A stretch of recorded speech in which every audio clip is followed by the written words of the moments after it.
Time now for our final Indian Premier League 2012 podcast as we look back on the tournament and try and look into our crystal ball as well. Joining me again is Chetan Narula. Hello, Chetan.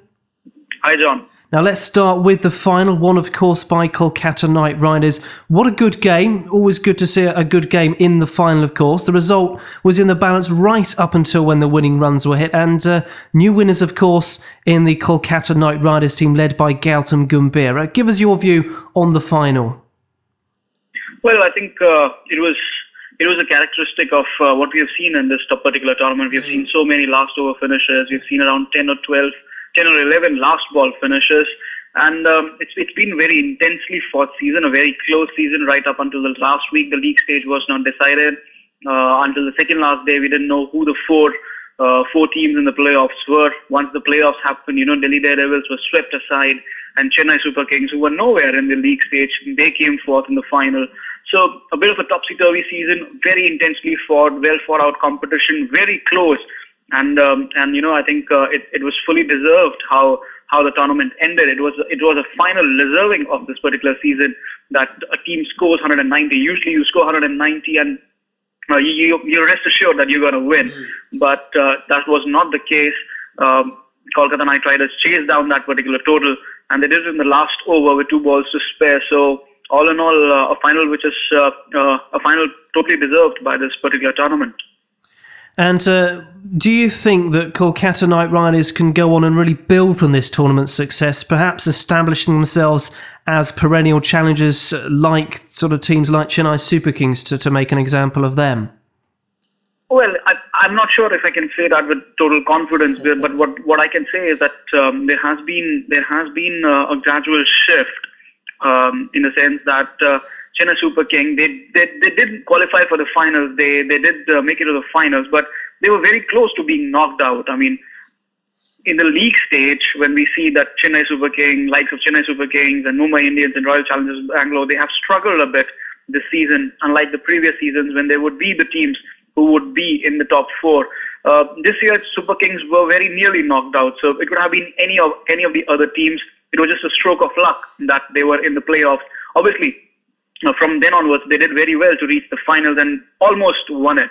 You can say almost because 190 is always a good total. But again, I think the rest of the teams have made a step up. They've made a step up in intensity and in players. We just have one more season to go before the playoffs, before the auctions happen once again. This time it not be the complete, re-auction. Maybe some players will be retained and 6 to 8 players will be retained and the rest will go back into the auction pool.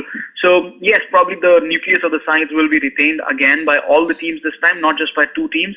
So maybe Kolkata Knight Riders can build upon this victory because they, among the other teams, they are the one team who, on paper, have a very balanced side and a side which is full of match winners from top to bottom. But they are the one team, apart from the usual challengers.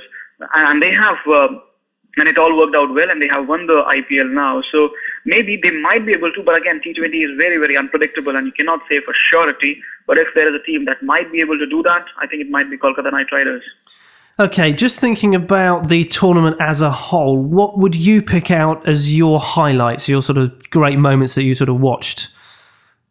Well, two magnificent hundreds that I was witness to. I think the first one was of Kevin Peterson at the Feroz Shah Kotla, came against Deccan Chargers, and the other one was Chris Gayle against Delhi Daredevils again at the Feroz Shah Kotla. It's a small ground, and let me tell you, Kevin Peterson smacked the ball really hard that night.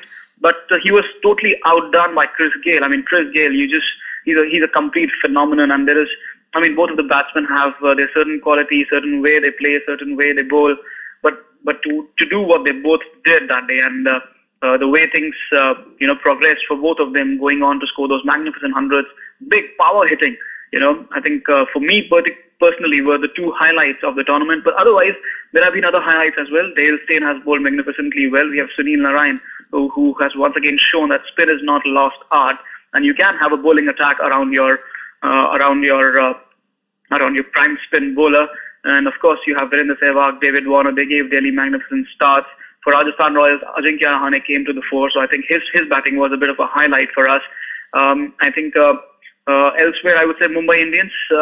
one of the highlights was that they had so many last ball finishes. Dwayne Smith coming in, giving them 14 runs of those 3 balls. That was one of those closely fought matches we talked about. Also, we had the Royal Challengers Bangalore and CSK game at Chennai, where 200 was chased and in magnificent fashion. So a lot of highlights from a very interesting and intense tournament. But for me personally, yes, Kevin Peterson's 100 and of course Chris Gale's 100. You cannot forget such innings. Absolutely not. And finally, what sort of impact do you expect Kolkata, Chennai and Delhi, and potentially Mumbai, if they get there, to make on the Champions League 2020 later this year? Well, it's a good thing that it's happening again in India, because we're not sure that if the Champions League T20 has been able to establish a market elsewhere. Once these 3 teams are already there, KKR, CSK and Delhi, and they will be playing at their home grounds, Mumbai Indians might get there. They have the strength to get there. Remember, they are the defending champions. But the fact is that this year, what we have witnessed, the TRPs of IPL may be down, the television ratings may be down, but the crowds attending these games have been too many or too large, and all of the games have been houseful games. And if that is the way forward, I mean, if you look at it, this time the league has been accepted as a cricket tournament. Because when you watch on television, the entertainment factor is there. So in that particular sense, it has been accepted as a cricket tournament, and I think that's particularly good. And now the Champions League T20 is happening. There's going to be a bit of a euphoria around these 3 teams. CSK would want a bit of their glory back. DD would want to do well. Delhi Daredevils, they haven't really done anything. I mean, the way they messed up in the knockouts was really a bit of a shame there. And KKR would want to say that it was not a bit of a flash in the pan. So a very, very interesting league. We'll also have first-time a team from Pakistan. So all in all, I can't even wait for Champions League T20, because it'll be following on closely from all the action in Sri Lanka. We have the T20 World Cup there as well. So a lot of T20 action for us this year, and seriously, I cannot wait. Good stuff. Well, I can't wait either, Chetan, and I'm sure we'll be catching up many times over the next few months as well. Thanks ever so much. Right. Thanks, John.